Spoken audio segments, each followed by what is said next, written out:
گرامی سامعین، احد کے میدان ہے، گمسان کی جنگ ہو رہی ہے، مسلمان فتح پا رہے ہیں،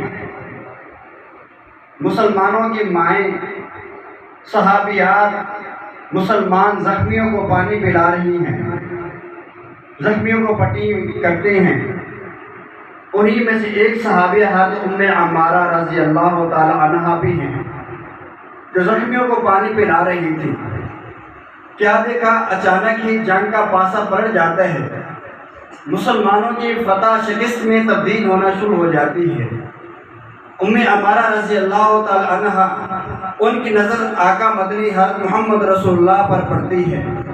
وہ دیکھتی ہیں کہ اللہ کے رسول صلی اللہ علیہ وسلم تنہا کھڑے ہیں اور مسلمان مغلوب ہو رہے ہیں، مسلمانوں کو شکست ہو رہی ہے۔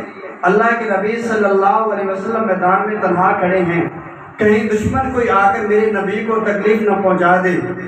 ام عمارہ رضی اللہ تعالی عنہا جاتی ہیں، تلوار لے کر اللہ کے نبی کے سامنے کھڑے ہو جاتی ہیں تاکہ میری نبی کو کوئی تکلیف نہ پہنچائے۔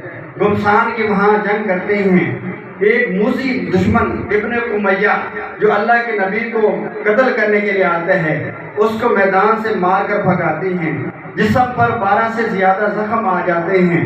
جب اللہ کے نبی سے دشمنوں کو بھگاتے ہیں، اللہ کے نبی دیکھتے ہیں ام عمارہ زخم سے لہوحان ہیں، اللہ کے نبی خود اس پر پٹیاں رکھتے ہیں۔ اللہ کے نبی کہتے ہیں ام عمارہ بتاؤ کیا مانگتی ہو؟ حضرت ام عمارہ کہتے ہیں اے اللہ کے نبی میں یہی مانگتی ہوں کہ قیامت والے دن اللہ تعالیٰ آپ کے قدموں میں مجھے جگہ دے دے۔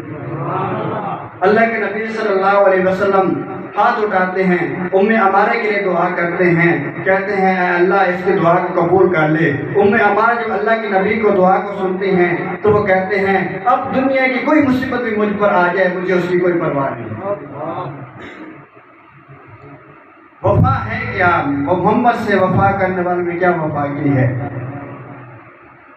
ختم نبوت کی تحریک چل رہی تھی پاکستان کے اندر، لاہور شہر ہے، ختم نبوت کے جلوس نکلا ہوا ہے، ختم نبوت زندہ باد کے نعرے لگ رہے ہیں۔ ایک اماں اپنے بیٹی کی بارات لے کر گزر رہی تھی، دیکھا کہ ختم نبوت کے جیالوں کا جلوس ہے، جا رہا ہے، پولیس کی فائرنگ ہو رہی ہے، گولیاں چل رہی ہیں، لاشیں گر رہی ہیں۔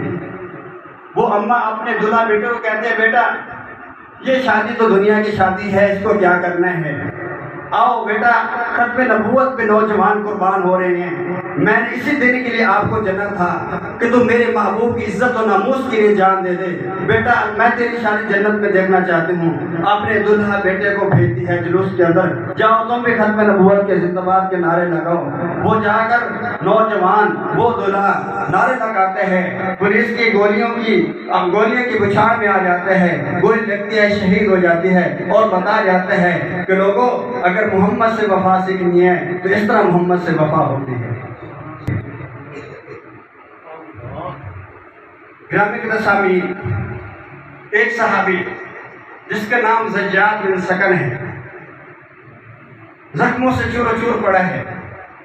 اللہ کے نبی صلی اللہ علیہ وسلم کو پتہ چلتا ہے زجاج زخمی ہے، اللہ کے نبی کے پاس ان کو لے کر آتے ہیں، اپنے رخسار مبارک اللہ کے نبی کے پاؤں پہ رکھتا ہے اور وہیں پر جان دے دیتا ہے، بتا دیتا ہے لوگوں محمد سے وفا کرنی ہے تو ایسے کر کے دکھاؤ کہ محبوب کے قدموں پہ تمہاری جان نکل جائے۔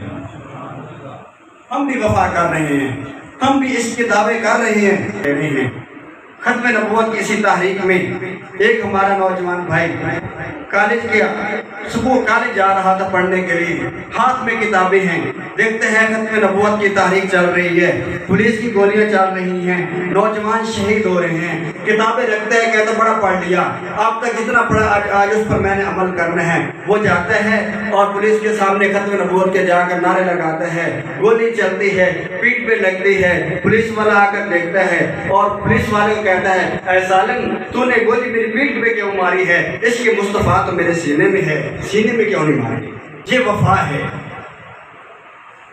یاد رکھو آدم علیہ السلام سے لے کر حضرت محمد رسول اللہ صلی اللہ علیہ وسلم کے صحابہ تک، سارے نبیوں کے تم حالات پڑھ لو، واقعات پڑھ لو، پوری تاریخیں اٹھا کے دیکھ لو، آپ کو محمد صلی اللہ علیہ وسلم جیسے صحابہ آپ کو نہیں ملیں گے، آپ علیہ السلام کے دیوانوں جیسے دیوانے نہیں ملیں گے۔ اللہ کے نبی صلی اللہ علیہ وسلم احد کے میدان میں ہیں، دشمنوں کی تیروں کی بارش ہو رہی ہے، حضرت طلحہ رضی اللہ تعالیٰ اللہ کے نبی کے پاس آتے ہیں، کہتے ہیں اللہ کے نبی آپ ذرا بیٹھ جائیں، میں سامنے کھڑا ہوں، میں آپ کا دفاع کروں گا، آپ کو کوئی تکلیف نہ پہنچے۔ حضرت طلحہ سامنے کھڑے ہو جاتے ہیں، دشمن کے تیر چلتے ہیں، حضرت طلحہ ہاتھ کرتے ہیں، ہاتھ پہ تیر لگتے لگتے ہاتھ چھل ہو جاتا ہے، اور جب اللہ کے نبی جب دشمن ہٹ جاتا ہے، حضرت طلحہ کے جسم پر زخموں کو گنا جاتا ہے۔ ایک روایت کے مطابق 35 زخم تھے، ایک روایت کے مطابق ان کے جسم پر 39 زخم تھے، اور اللہ کے نبی تک دشمن کو نہیں پہنچنے دیے۔